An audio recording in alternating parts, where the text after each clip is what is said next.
Hello and welcome to the big picture. After years of banning any sale of uranium to India, Australia is set to sign a deal with India to supply it for civil nuclear purposes.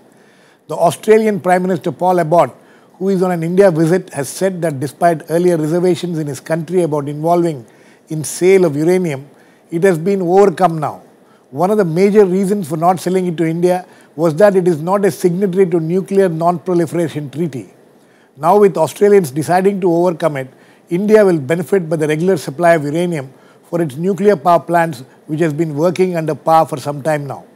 However, there are several concerns and opposition also being expressed about this deal with Australia by certain sections in this country. There are reservations still about the risks involved and the capacity to handle those risks. We will discuss all this today and what the deal means to India as well as to Australia.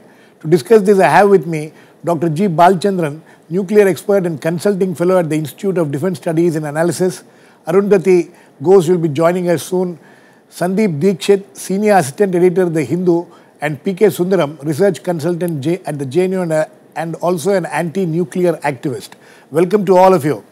Dr. Balachandran, there were a lot of opposition within Australia about selling uranium to India and all. About 2 years back, this was overcome by the previous government, and then it has taken 2 years for them to finally come to sign the deal actually. How much important is this for India? Well, it's quite important, you see. Although it's important, but not what you call extremely critical, because we have got uranium supplies from Kazakhstan and Russia, and we already imported from Uzbekistan and France. So we are the only two countries which are major uranium producers with whom we are not imported is Canada and Australia. Right. So it's good that we have got Australia and also. we have signed some deal with Canada also. Canada is also expected to sell it to us. Yes. So it will make our uranium situation comfortable in the coming years.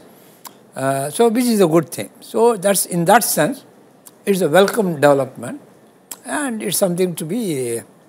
How much are we expecting? What kind of imports do we expect from Australia? Because it is said that Australia exports 500 tons to China. Are we coming anywhere near that? Would we require something like that?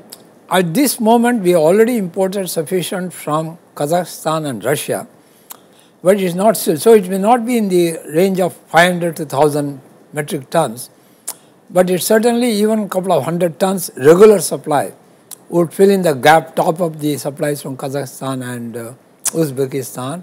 And we are signed with, as I said, Russia is supplying natural.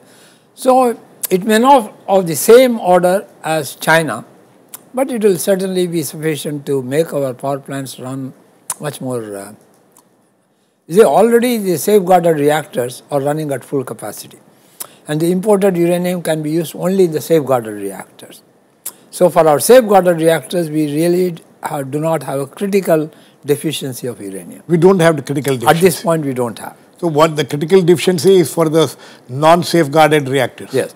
And we cannot use the uranium which Australia will sell to us for those non-safeguarded unless we are willing to put those reactors under safeguards. Under safeguards. But any new plant that will construct, I think we will more likely to put it under safeguards. Sundaram, what is the basic objection of you people to this deal? We are strongly opposed to this uranium supply agreement, primarily for 4 reasons. I'll speak about them very briefly.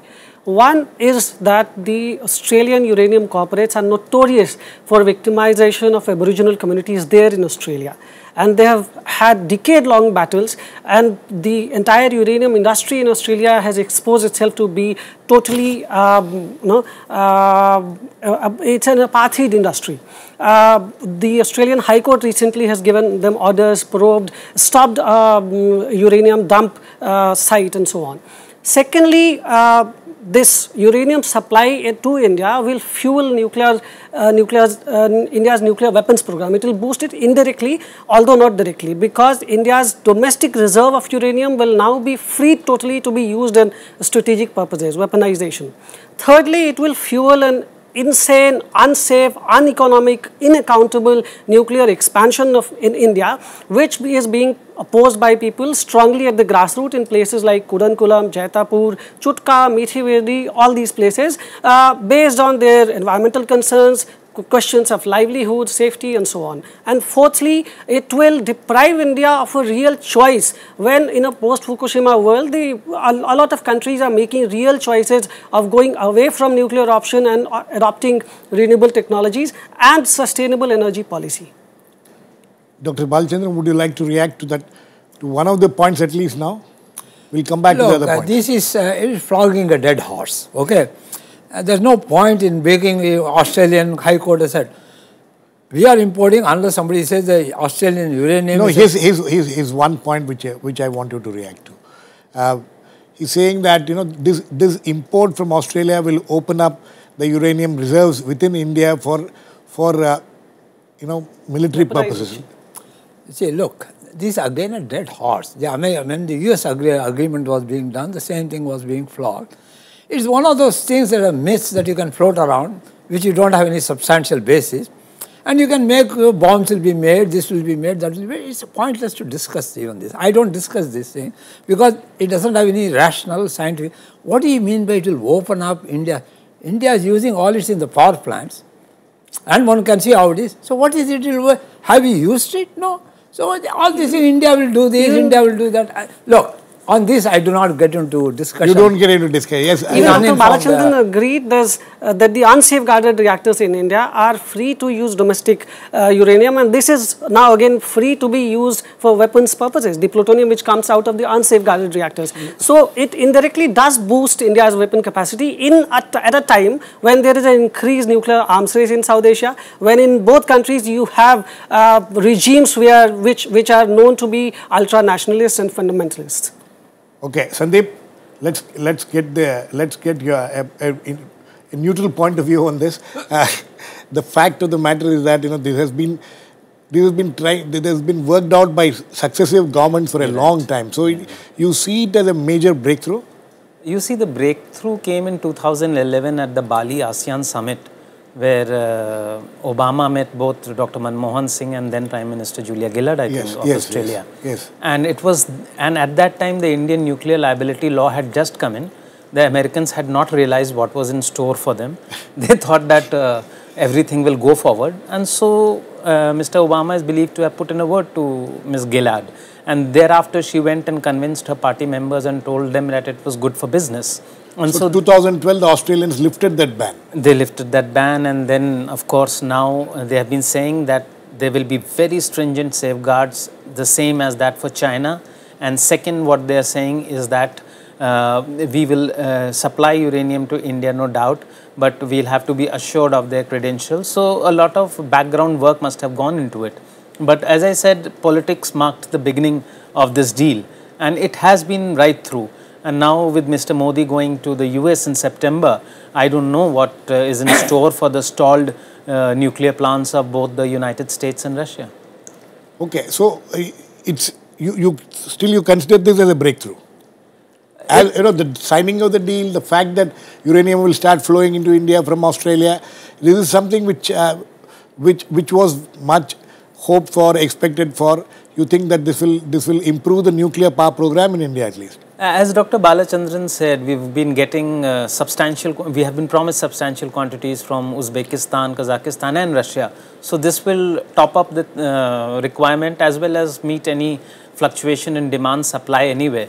And as Dr. Balachandran pointed out, it's not a critical thing. It's an enabling thing for a whole lot of things. Australia wants India to get into a tighter embrace and play a certain role in South China Sea and the nearby areas. So I suppose this is a precursor for asking India to do more in the area of security. Expanding the strategic relations with Australia, between Australia and India. That's the idea. Is this the beginning? It's the enabler. It's an enabler, really.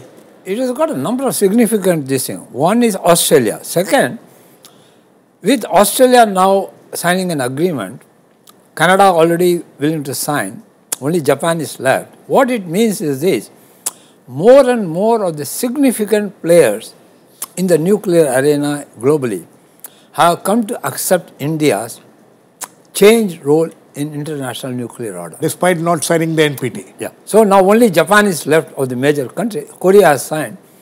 This will put pressure on Japan also to sign.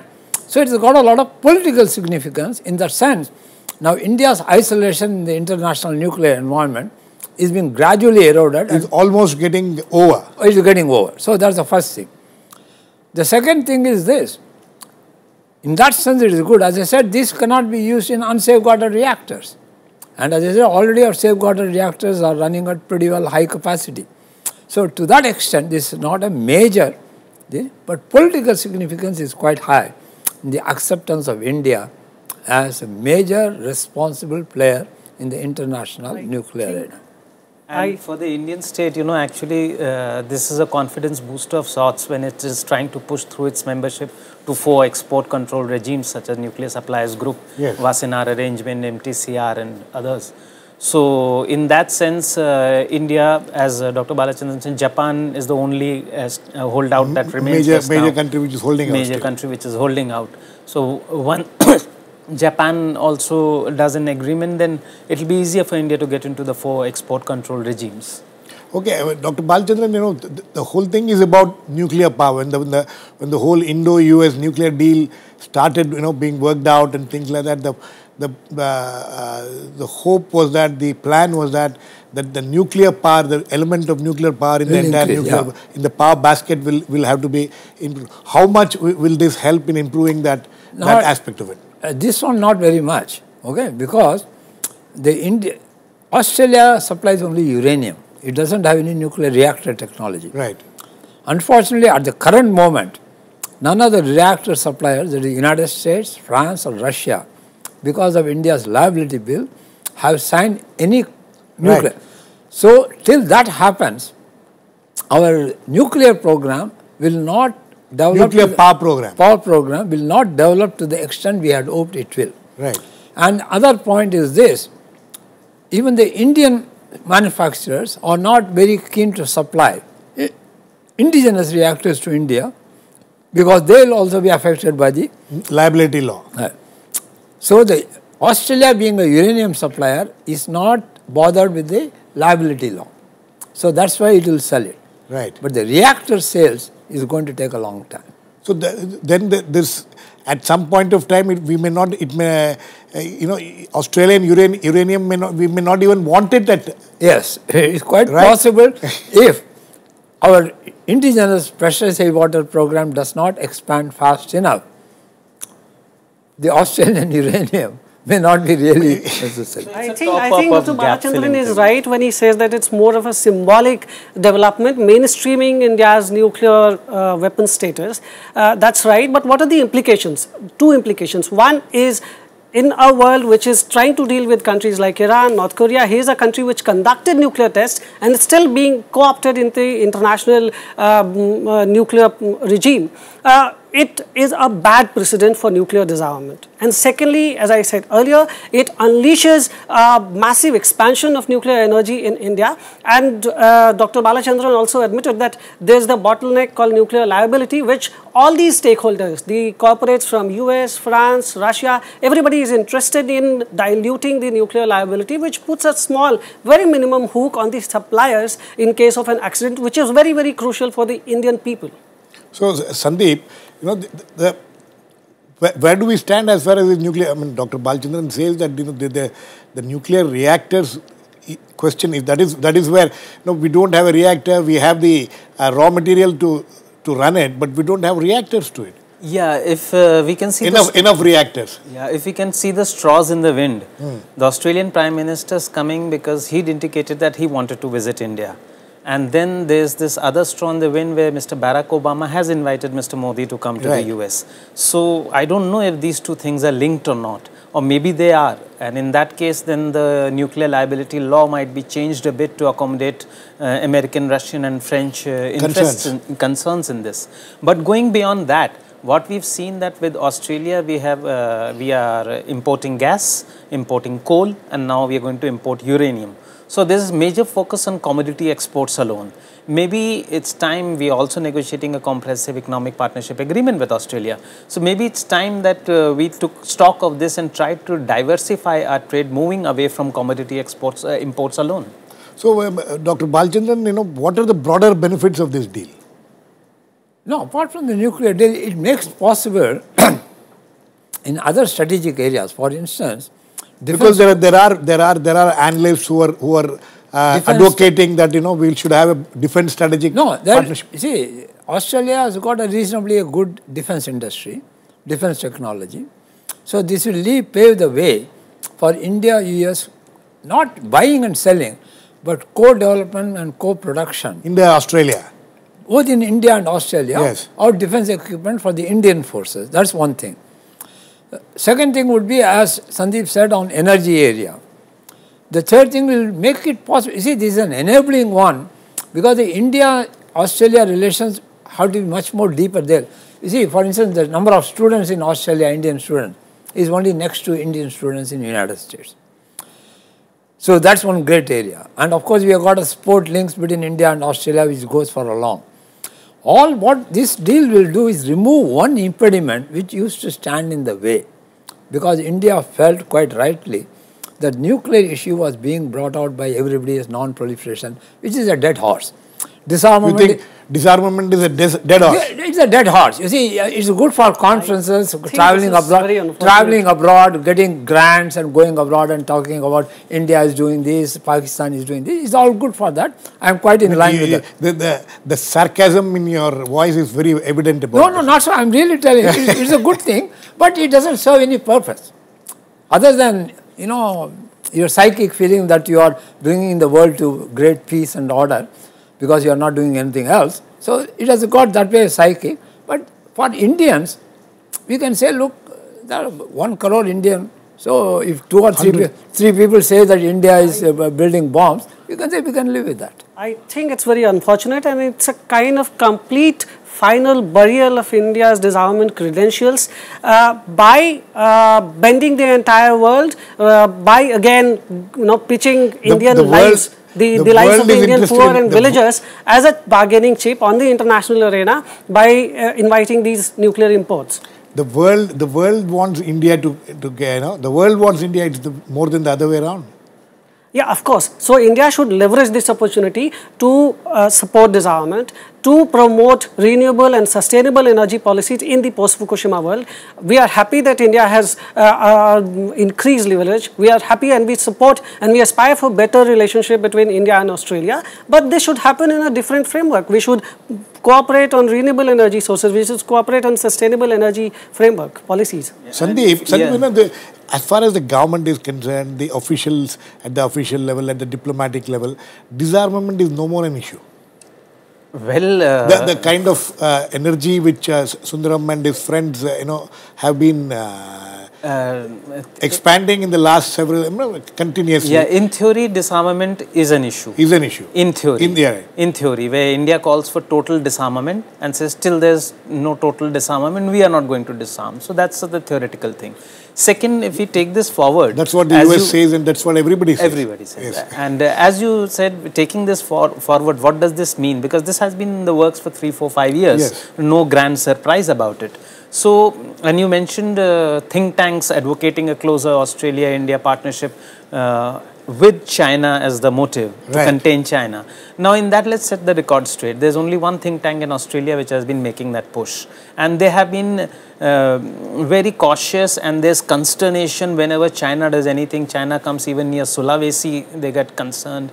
China goes to these antipodal islands on Australia's flanks, they are concerned.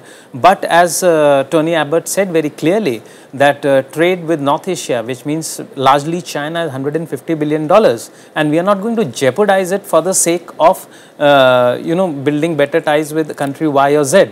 They are all going to stand on their own footing. So strategic think tanks think differently, while the government in Canberra thinks differently.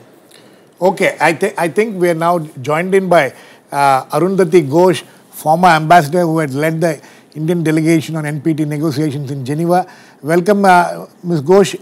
Can you hear me? Thank you. Yes, Girish. Okay. Ms. Ghosh, we have been discussing this Australian thing.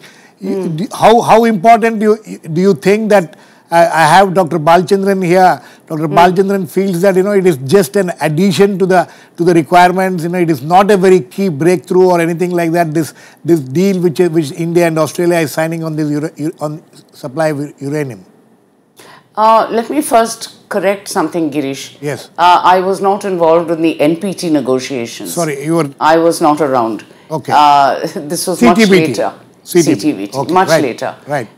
Anyway, the issue really is that it is more a political gesture, and I think that is really quite important, because if we are to have strategic relations with a country, there must be that degree of trust that they will overcome the decades-old prejudices they've had to say that even if India has not signed the NPT, we will supply uranium with the safeguards and everything. Right. Unlike Japan, you know that the Japanese thing, in spite of the fact that the PM made such an effort. It's such an effort. Yes. The nuclear thing, it couldn't be broken. Right. So if one looks at it from that point of view, if Japan wants a strategic relationship with us, this would require a degree of trust, which clearly is not there. Whereas with Australia, they have made the effort. Both parties have agreed that, all right, we will make an exception for India, because our strategic relations is not only transactional and buying and selling. It's not about just natural resources, which it is. I mean, obviously our relationship would be there. But the strategic relationship in the Indo-Pacific can be built on a closer cooperation between India and Australia. And this is one major hurdle which I believe has been moved. So and Bala is probably quite right that in terms of the availability of uranium, we are getting that from Kazakhstan and other places. Right. So in fact, it's quite ironical that because the nuclear reactor things are not being worked out, the liability law is still a major problem as far as US, France, and other countries are concerned. This uranium which we are planning to buy from Australia, we may not need it at some point of time till those nuclear reactors thing is worked out. No, I think you see, our environmental groups at home have prevented our using our own domestic uranium, which in any case is not a very high quality, whereas the Canadian and the Australian are. The liability law, we will have to see after the PM's visit to Washington, what exactly the progress there is. I don't think they will fiddle around with our law, but I think that the issue of the French is less difficult. It's become a question of price, as may have already been discussed, rather than that of not doing it. It's a price at which electricity would be made available to consumers. So, because the price will definitely go up with the liability law. Okay, we are now joined in by Dr. D Raghunandan, Secretary of the Delhi Science Forum. Dr. Raghunandan, my question, we have little time left.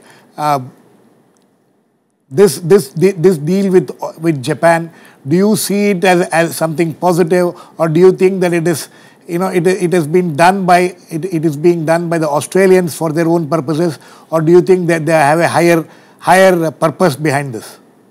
Well, to my reckoning, the Australians, of course, are doing it out of self-interest. They're looking for reliable and steady markets for their uranium, and they see India as one of the potentially large consumers of fuel, given the potential size of India's nuclear program, and they would like to clinch that deal. Okay, I mean, it is said that there's a problem between with supply of Australia supplying uranium to Russia, so the Indian market opening up is a very crucial thing as far as they're concerned. Is that the way you would also look at it? Yes, partly yes. As I said, Australia is looking for long-term and reliable clients for supply of uranium, and India, as I said, is a large potential market, and striking that deal would be good. And Russia also has, in any case, its own uranium supplies, despite all the other weaknesses as far as market reliability is concerned. And India certainly offers a very good prospect as far as market for Australian uranium is concerned. But it's not just about market for uranium, Dr. Raghunandan. It's also said that larger strategic relationships between India and Australia, this deal will open up larger strategic partnerships. Yes, that is likely, although frankly, if you ask me, the potentials for Indo-Australian strategic partnerships is somewhat limited, at least in the near term, although as part of a larger axis of powers, Australia would like to strike a closer strategic relationship with India, and this will certainly go towards that. Although there is as much potential for rivalry in the southern Indian Ocean between India and Australia as there is for partnerships. So we'll have to see how that goes. Okay, Dr. Balachandran, very quickly, one point which Dr. Raghunandan also made is about they want this market more than we need them. Oh, yes. Would you look at it that also? That's true. You see, if India is not a buyer, they have got a big buyer, only China. Yes. Now, no seller would like to be dependent on one buyer. Yes. So, it's certainly true. They would like to have India as also a major buyer so that China doesn't call the shots in its deal. So, you are absolutely right. They would like to, and Dr. Raghunandan is also right. They would like to have India. And India is known to be, for all its faults and deficiencies, a very regular and a legally correct country. That is, if you take a commitment, we follow it. A good buyer. Good buyer and not not like other countries. We buy something, some countries buy a technology and they copy it and they tell we never use. We don't do that. So India is known to be an honest and reliable customer. So certainly Australia would like to have India as one of its customers. Very quick last words. I think it's very unfortunate that the Indian government, in place of making the nuclear liability and respect for this law, which is a law mandated by the parliament, Indian government should make this a trust issue. But whereas it is unfortunate that the government is making trust issue. What is the trust issue? India's gate crashing of the nuclear weapons club and legitimization for it. India is seeking legitimization for it through providing these nuclear imports as a bargaining chip. Opening India's market towards No, this is, very I quick. think, incorrect. Partly yes. Incorrect. Partly yes, because mining activity in Australia of all kinds is tapering off. So they need new markets, and of course one shouldn't depend on only on one customer. And second, I feel there's more to come. There's more to come in the sense that Australian and Indian defense ministers have earlier exchanged visits. Expanding the relationships beyond this. I would like to make only one Very point. quickly, sir, we are coming out of time. India will not change its liability law and still will be able to import reactors. Dr. Arundhati Ghosh, very quick last words to you. We're completely run out of time. Very quick. There's no question of legitimization of our nuclear program. It is legitimate for the reasons that we accept. It is for others to say, we accept you as an equal. So I think this issue of legitimization is a lot of nonsense. Okay. On that note, we need to end. Dr. Arundhati Ghosh, the world seems to be accepting as an equal, going by the way they are lining up to sell their thing. But as far as the nuclear reactors are concerned, let's hope what Dr. Balachandran said will turn out to be true. Thanks to all my guests, Dr. Balachandran, P.K. Sundaram, Sandeep Diskhit, Arundhati Ghosh and Dr. Raghunandan. Please keep watching. We'll come back with another issue in the big picture same time on Monday. Meanwhile, have a great weekend.